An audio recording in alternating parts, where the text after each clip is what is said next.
are all here to empower 3.3 billion girls and women on the planet. So panelists, one thing that you think that they can do to start empowering those 3.3 billion girls and women in the planet? The one thing to do, I would recommend that you go online. If you don't already invest, whether I have no commercial relationship with Calvert, and whether it's Calvert or any other sort of socially responsible investment fund, I think probably all of us, even the young woman in this room, have enough money that we can invest a small amount in either sort of socially responsible investment account and or through going on to Global Giving, and I absolutely agree with Shari how great Global Giving is, or one of the other online giving platforms, and identifying a small NGO, like several of the ones that we've heard about, and see if one could give. A lot of these online platforms, you only have to pay $25 as a sort of, as an entry point. So that would be one of what each of us can do personally. I actually have a slightly different, call to action. I think all of us, we're women, and we have sisters, mothers, daughters, or whoever you have that you care about. Think about ways to really empower them, especially the younger generation. I think, the 5 girls that we saw today, I was so moved because it's just wonderful to see how much we have in those young girls. And by empowering each individual, and it's not just talking about big ideas, it's really about in practice. For example, my boss is a great person that she empowers me on a daily basis, really builds confidence in myself.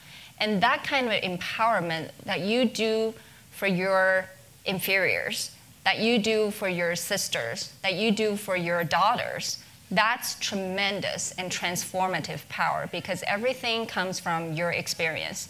If you feel, or your daughter, the person that you care about, feels empowered, she would be the one to move on and empower others.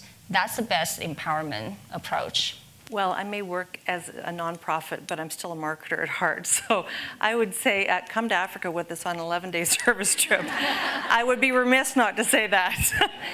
We really, everyone can travel. We focus in Swaziland. It's one tribe, one language, never been at war. We have 3- and 4-year-olds come.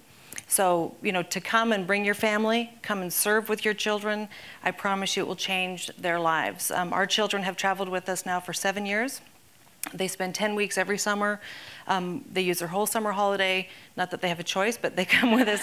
But they love it. Their best friends now live in orphanages, and they know the children who live in the dumps, the ones that we can't bring out yet.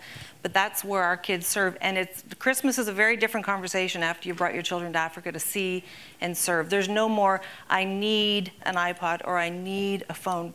It just doesn't, the conversation stops. So if you want to save money on Christmas next year, bring them to Africa this year. I guess one specific piece of inspirational advice might be to go to the Nike Foundation website and actually watch the video that Swan mentioned, the Girl Effect video, and the second new one they just came out with.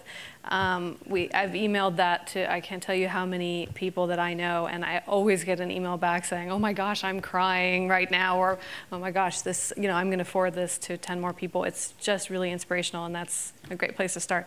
The second piece I guess I would want to suggest is just an examination of what you might be able to bring to the table yourself personally in your organization in terms of the challenges we're talking about. They can seem so overwhelming, but I think this idea of partnering cross-sector is really very powerful. And it doesn't have to be with a big multinational and big foundations and governments. It can just be with a church, a community organization, and a local business, as you pointed out. The power of that is incredible. So I would just encourage everyone to push the boundaries of their thinking a little bit to see what might be possible in that space as well. I'll wrap up by echoing Jane's comments. One of the great things about the web is it really makes so much more accessible a whole range of opportunities. And there really are opportunities where you can actually invest your dollars in microfinance as little as $20. You know, Microplace, it's actually microplace.com, really offers a range of different products, organizations working in different parts of the world, but it's a true investment product, and it's something you want to give serious, you know, consideration to. There are also all these great online tools for giving, like Global Giving, but there really are quite a few others. And then finally, getting back to the theme about holidays, you know, many people are starting to question, do I really want to give the same kinds of gifts that I've given historically? And so one thing to think about are great organizations like Heifer International has a catalog. A number of different online catalogs exist as well, where your gift to your loved ones can in fact be a gift that has far more meaning because it involves providing, you know, resources or support to some important grassroots efforts. So use those tools that are out there. Those web-based tools are really there for all of us. And vote with your dollars. As a consumer, those are your dollars. You can put them into investments, you can put them into charity, and you can change the way philanthropy, you know, giving, holiday giving is conducted in your own family.